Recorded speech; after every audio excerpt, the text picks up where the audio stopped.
Welcome back to the Vegan Test Kitchen, everyone. I'm gonna keep it simple today. We're making ranch. Mainly because who doesn't love ranch? Number two, I'm tired of trying to find just brand ranch in the stores. They've gone MIA like over a year ago. I said, screw it, I'm making my own, and that's what we're doing. So I've tinkered with this recipe quite a bit. It's pretty much perfect, if I do say so myself. So it's pretty simple. These are all the ingredients that you need. Let's get right into it.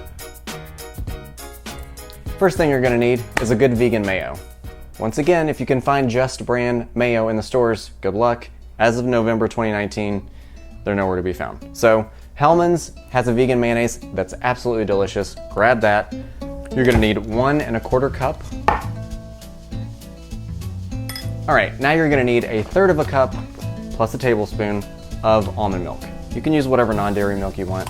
I prefer almond because I like the taste.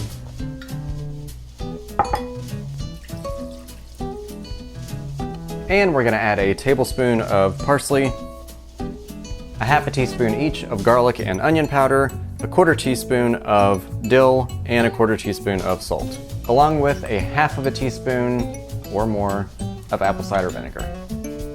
Don't forget your pepper. And give it a good whisk.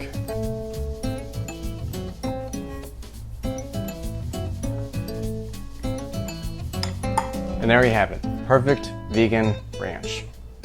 Most people won't even know this is vegan. It just tastes like good ranch.